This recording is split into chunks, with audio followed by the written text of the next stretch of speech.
साल था 2020, जब कोरोना ने लोगों को घरों में कैद कर दिया था। तभी उत्तर प्रदेश की राजधानी लखनऊ में वीवीआईपी इलाके में एक ऐसी वारदात हुई जिससे लखनऊ से लेकर दिल्ली तक तहलका मच गया। मामला 2 हत्या का था। रेलवे के एक बड़े अधिकारी के बंगले में हुआ था।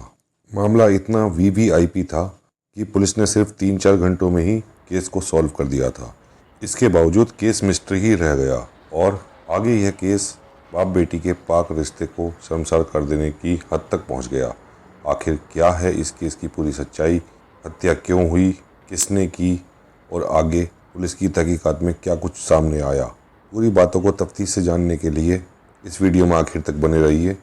और अगर आपने अभी तक इस चैनल को सब्सक्राइब नहीं किया है तो अभी इस चैनल को सब्सक्राइब करिए और बेल आइकन के बटन को दबाकर नोटिफिकेशन ऑन करिए, जिससे आने वाली वीडियो आपको शीघ्र से शीघ्र मिल सके। और अगर वीडियो पसंद आए तो लाइक करना बिल्कुल ना भूलें और अपने दोस्तों में शेयर भी करें। तो दोस्तों, आइए चलते हैं कहानी की तरफ। जैसा कि हमने आपको बताया, यह कहानी उत्तर प्रदेश की राजधानी लखनऊ के पॉश इलाके गौतमपल्ली पुलिस स्टेशन के विवेकानंद मार्ग स्थित बंगला नंबर 1 की है। अगस्त 2020 में यह बंगला रेलवे के एक बड़े अधिकारी आर.डी. वाजपेयी के परिवार का घराना हुआ करता था। 1998 के बैच के रेलवे अधिकारी आर.डी. वाजपेयी का कुछ समय पहले ही लखनऊ से दिल्ली ट्रांसफ़र हुआ था। फिलहाल आर.डी. वाजपेयी दिल्ली में रेलवे बोर्ड के स्पोक पर्सन के पद पर कार्यरत थे, जब देश के रेल मंत्री पीयूष गोयल हुआ करते थे। ड्यूटी के चक्कर में आर.डी. वाजपेयी 29 अगस्त 2020 को दिल्ली में ही थे और उनकी पत्नी मालिनी दत्त वाजपेयी, उनका बेटा सर्वदत्त वाजपेयी और एक 15 साल की बेटी लखनऊ में इसी बंगले में थी। बेटी फिलहाल लरेटो हाई स्कूल में 9th की स्टूडेंट थी और वह प्रोफेशनल शूटिंग की प्लेयर भी थी। इतने कम उम्र में ही कई बड़े टूर्नामेंट भी जीत चुकी थी। बेटा गोमती नगर संस्कृत यूनिवर्सिटी में से ग्रेजुएशन कर रहा था। क्योंकि जब यह घटना हुई उस वक्त लड़की नाबालिग थी, इसलिए हम आर.डी. वाजपेयी की बेटी का नाम नहीं लेंगे। 29 अगस्त आर.डी. वाजपेयी के लिए बहुत खास दिन था, क्योंकि उस दिन आर.डी. वाजपेयी का जन्मदिन था। लेकिन काम की वजह से आर.डी. वाजपेयी लखनऊ में ना होकर दिल्ली में थे। इसलिए वाजपेयी की पत्नी और बेटा फैसला करते हैं कि जन्मदिन घर पर ही मनाएंगे और वाजपेयी शाम में वीडियो कॉल के जरिए शामिल होंगे। इस प्लान के बनते ही दोपहर के वक्त मालिनी और उसका बेटा सर्वदत्त कमरे में आराम करने के लिए चले जाते हैं। उनकी बेटी भी अपने कमरे में चली गई। मालिनी वाजपेयी के माता पिता सरकारी बंगले से लगभग 5 किलोमीटर की दूरी पर गोमती नगर इलाके में रहते थे। लगभग शाम के 3 बजे आर.डी. वाजपेयी की बेटी ने घबराई हुई आवाज में अपनी नानी को फ़ोन किया और उनसे कहा कि नानी, मैं माँ और भाई को उठाने की बहुत कोशिश कर रही हूँ, लेकिन वह नहीं उठ रहे हैं। उनकी हालत बहुत ख़राब है। मुझे ऐसा लग रहा है कि कुछ हो गया है। जितनी जल्दी हो सके आप एम्बुलेंस लेकर यहाँ आ जाओ। और जोर जोर से रोने लगी। अपनी नवासी की आवाज़ सुनकर मालिनी की माँ घबरा जाती है और वह उसे तसल्ली देकर फ़ोन काट देती है और फ़ौरन अपने पति को इस बात की जानकारी देती है। और फिर कुछ ही मिनटों में दोनों भागते हुए आर.डी. वाजपेयी के बंगले में पहुंच जाते हैं। नाना नानी और परिवार के दूसरे सदस्यों को देखकर बच्ची और जोर जोर से रोने लगती है और उनको एक कमरे की तरफ जाने का इशारा करती है। जब सभी उस कमरे में जाते हैं तो उस कमरे का नज़ारा देखकर सभी के होश उड़ जाते हैं।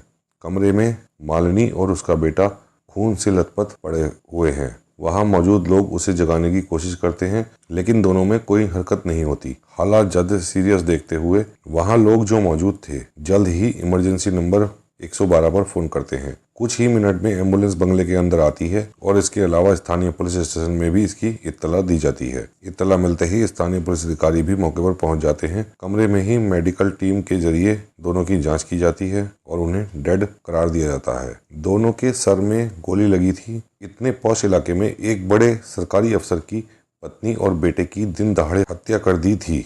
इस खबर से पूरे प्रशासन में तहलका मच जाता है। इस बात की खबर दिल्ली में काम कर रहे आर.डी. वाजपेयी को दी जाती है, क्योंकि वाजपेयी तत्कालिक रेल मंत्री पीयूष गोयल के करीबी अधिकारी के तौर पर काम कर रहे थे।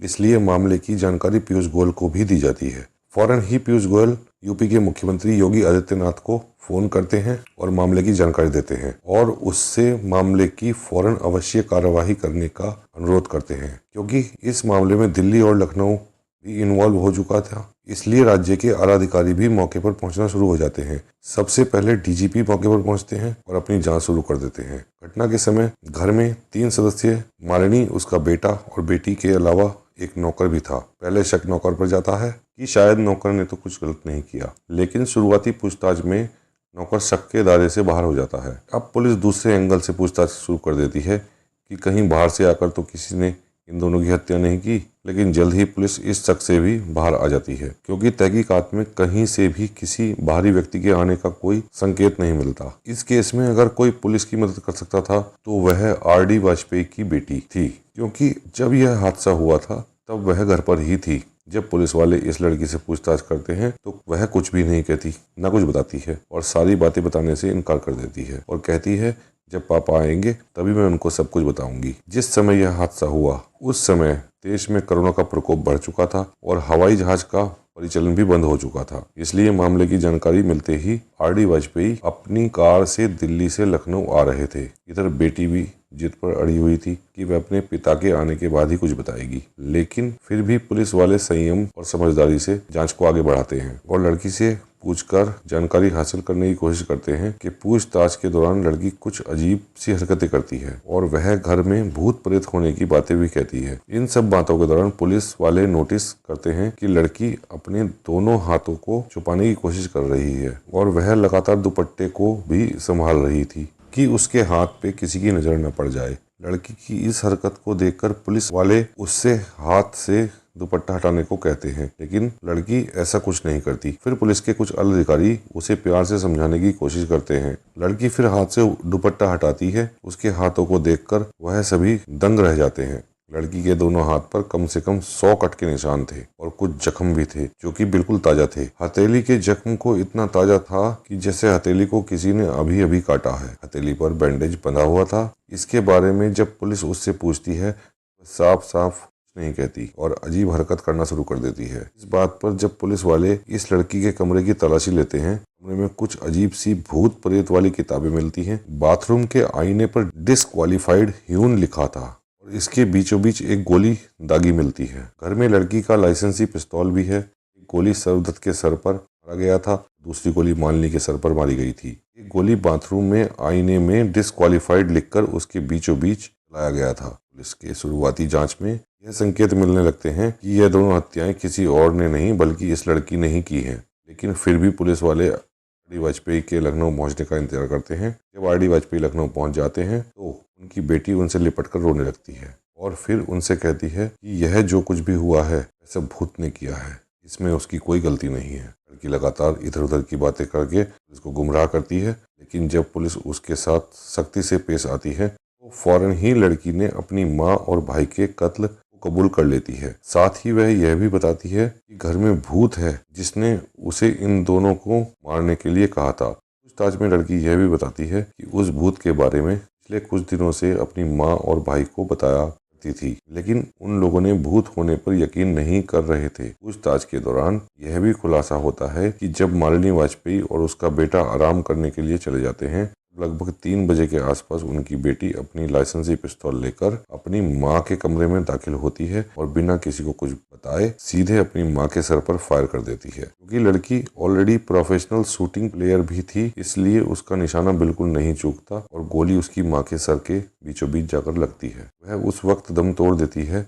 आर.डी. वाजपेयी का बेटा वहीं पर आराम कर रहा था। इससे पहले कि वह कुछ समझ पाता, उससे पहले ही लड़की अपने भाई के सर पर भी सीधा फायर कर देती है और वह भी मौके पर ही दम तोड़ देता है। दोनों को गोलियां मारने के बाद वह पास में रखी बेडशीट उन दोनों पर डाल देती है। फिर वह अपनी नाना नानी को फोन करके कहानी बनाना शुरू कर देती है। न कि लगभग 4 घंटे बाद ही पुलिस वाले खुलासा कर देते हैं कि रेलवे अधिकारी आर.डी. वाजपेयी की पत्नी और बेटी की हत्या किसी और ने नहीं बल्कि उनकी बेटी ने ही की है। हालांकि पुलिस वाले बताते हैं कि लड़की की हालात देखकर पता चलता है कि वह गहरे सदमे में है।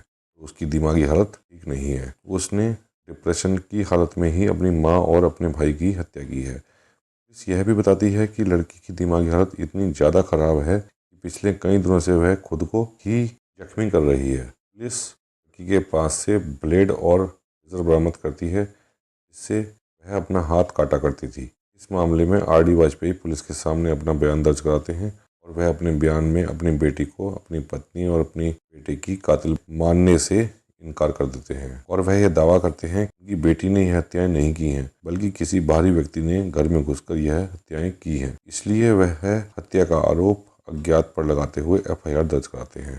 इस बीच घर में मौजूद दोनों लाश को अपने कब्जे में लेकर पुलिस वाले पोस्टमार्टम के लिए भेज देते हैं और फिर पोस्टमार्टम के बाद दोनों का अंतिम संस्कार कर दिया जाता है। लड़की की हालत तब तक इतनी ज़्यादा खराब हो जाती है कि वह अपनी माँ और भाई के अंतिम संस्कार में शामिल भी नहीं होती है और वह अपनी नानी के घर चली जाती है। अंतिम संस्कार के बाद पुलिस वाले आगे की तहकीकात में लग जाते हैं। लड़की के बयान और भूतों के आधार पर लड़की को अपनी हिरासत में ले लेते हैं। लड़की को आगे 14 दिनों का पुलिस कस्टडी में रखा जाता है। कस्टडी में सबसे पहले लड़की का मेडिकल एग्जामिनेशन किया जाता है, जहां उसे डिप्रेशन करार दिया जाता है। फिर लड़की को जुवेनाइल कोर्ट में पेश किया जाता है और वहां से आर डी वाजपेयी अदालत से गुजारिश करते हैं कि उनकी बेटी की हालत ठीक नहीं है, इसलिए उसे जेल में रखने के बजाय उनके घर में ही कस्टडी में रखा जाए।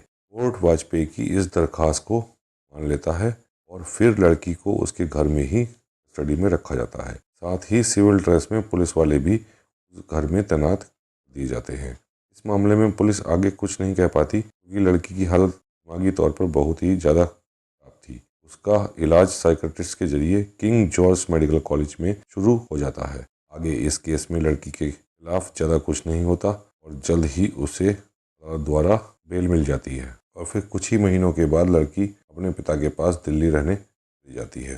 धीरे धीरे लोग इस केस को भूल जाते हैं। इसी बीच लगभग 1 साल बीत जाता है। एक बार फिर आर डी वाजपेयी और उसकी बेटी जबरदस्त तरीके से चर्चा में आते हैं और इस बार इन दोनों के चर्चा में आने की वजह बहुत ही शर्मनाक और भयानक थी। जिस नाबालिग लड़की का पागलपन में उसने अपने भाई और मां की हत्या का आरोप लगा था, वही लड़की अपने पिता आर डी वाजपेयी और अपनी बुआ की तिवारी के खिलाफ अलीगंज थाना में रिपोर्ट दर्ज कराती है और वह शिकायत करती है कि उसके पिता 2013 से उसका शोषण कर रहे हैं। इतना ही नहीं, उसने यह भी दावा किया था कि अपनी मां और अपने भाई की मृत्यु के बाद जब वह अपने पिता के साथ रहने आई, वहां उसकी बुआ ने जबरदस्ती उसे उसके पिता के कमरे में भेजना शुरू कर दिया।